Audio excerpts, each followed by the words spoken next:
വേദനിപ്പിച്ചവരോട് പ്രതികാരം ചെയ്യുന്നതിനേക്കാൾ നല്ലത് വേദനിപ്പിച്ചവരെ അവഗണിക്കുക എന്നതാണ് കൂടുതൽ ഉത്തമം. നമുക്ക് വേണ്ടി മറ്റൊരാൾ കണ്ടെത്തുന്ന സമയമാണ് നമുക്ക് അയാൾ കൽപ്പിക്കുന്ന മൂല്യം. നിങ്ങൾ എല്ലാവരെയും സന്തോഷിപ്പിക്കാൻ തുനിഞ്ഞാൽ പലപ്പോഴും നിങ്ങൾക്ക് ഒറ്റപ്പെടൽ അനുഭവിക്കേണ്ടി വരും.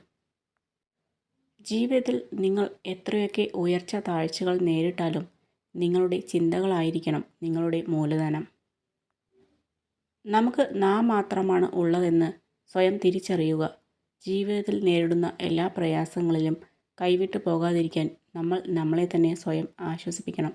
കാരണം നമ്മളെ ആശ്വസിപ്പിക്കാനും സമാധാനം നൽകാനും ഈ ലോകത്ത് മറ്റാരും ഉണ്ടാവില്ല. ഒരാളെ ആദരിക്കാനുള്ള ഏറ്റവും നല്ല വഴി അയാളോടുള്ള അഭിപ്രായ വ്യത്യാസങ്ങൾ അയാളോട് തന്നെ പറയുക എന്നതാണ്. ചില ഉറച്ച തീരുമാനങ്ങൾ സ്വയം എടുക്കേണ്ടുന്ന അവസരങ്ങളിൽ മാറി നിൽക്കുകയും മറ്റുള്ളവരുടെ വാക്കുകൾ കേട്ട് പ്രവർത്തിക്കുകയും ചെയ്യുന്നതുകൊണ്ടാണ് പലർക്കും സ്വന്തം ജീവിതം നഷ്ടമാകുന്നത്. നിങ്ങളെ വേദനിപ്പിച്ചവരുടെ മുന്നിൽ ജയിച്ച് ജീവിച്ച് കാണിക്കുന്നതിലും വലിയ പ്രതികാരം വേറെയില്ല. വെറും 10% നിങ്ങളുടെ ജീവിതത്തിൽ സംഭവിക്കുന്ന കാര്യങ്ങളും 90% നിങ്ങൾ അതിനോട് എങ്ങനെ പ്രതികരിക്കുന്നു എന്നതുമാണ് ജീവിതം. മറ്റുള്ളവരെക്കുറിച്ചുള്ള സ്വന്തം വിശ്വാസങ്ങൾ മാറ്റുന്നതിനേക്കാൾ വസ്തുതകൾ വളച്ചൊടിക്കാനാണ് പലരും ശ്രമിക്കാറുള്ളത്. മോശം അവസ്ഥയെ ഏറ്റവും മികച്ചതാക്കി മാറ്റിയെടുക്കുക.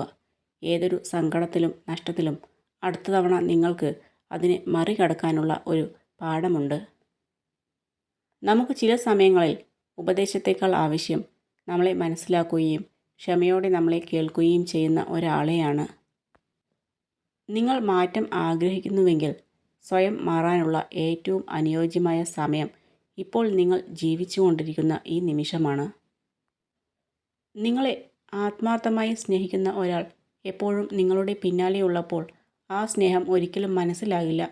അത് ഒരുപക്ഷെ ശല്യമായി തോന്നിയേക്കാം. ഒരു വേള തിരിഞ്ഞു നോക്കുമ്പോൾ അവരെ കാണുന്നില്ല എങ്കിൽ അവരുടെ സാമീപ്യം എത്രത്തോളം വിലപ്പെട്ടതായിരുന്നു എന്ന് മനസ്സിലാക്കാൻ സാധിക്കും. ഒരിക്കലും പരാജയപ്പെട്ടിട്ടില്ല എന്നതിനേക്കാൾ ഒരു പരാജയത്തിലും തളർന്നിട്ടില്ല എന്നതാണ് ആത്മവിശ്വാസം.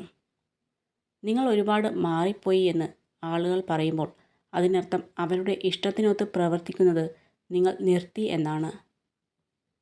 കഠിന പ്രവർത്തനം എല്ലായ്പ്പോഴും നിങ്ങൾക്ക് സന്തോഷം നൽകില്ലായിരിക്കാം. എന്നാൽ പ്രവർത്തനമില്ലാതെ സന്തോഷമില്ല. വെല്ലുവിളികൾ ഏറ്റെടുക്കുക.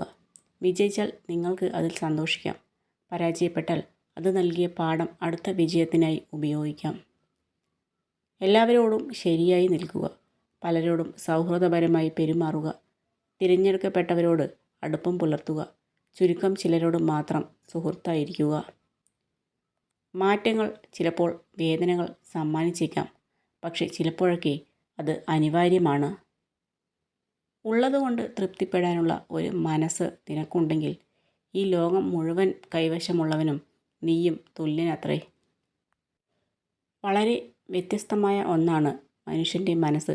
കിട്ടിയതിനെ ഓർത്ത് സന്തോഷപ്പെടില്ല. കിട്ടാത്തതിനെ കുറിച്ചോർത്ത് വിഷമിച്ചുകൊണ്ടിരിക്കും.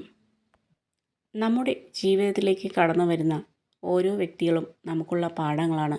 ഒന്നുകിൽ എങ്ങനെ ആകണമെന്നും അല്ലെങ്കിൽ എങ്ങനെ ആകരുത് എന്നുമുള്ള പാഠം. നമുക്ക് വേദനിച്ചാൽ നമ്മേക്കാൾ വേദനിക്കുന്ന, നമ്മുടെ സന്തോഷങ്ങളിൽ കലർപ്പില്ലാതെ ആഹ്ലാദിക്കുന്ന ഒരാളുണ്ടെങ്കിൽ അത് അമ്മ മാത്രമായിരിക്കും. ജീവിതത്തിലെ 2 നിയമങ്ങൾ പാലിക്കുക. ഒന്ന്, മറ്റുള്ളവരുടെ ജീവിതത്തിൽ അനാവശ്യമായി ഇടപെടാതിരിക്കുക. 2, സ്വന്തം ജീവിതത്തിൽ മറ്റുള്ളവരെ അനാവശ്യമായി ഇടപെടുത്താതിരിക്കുക.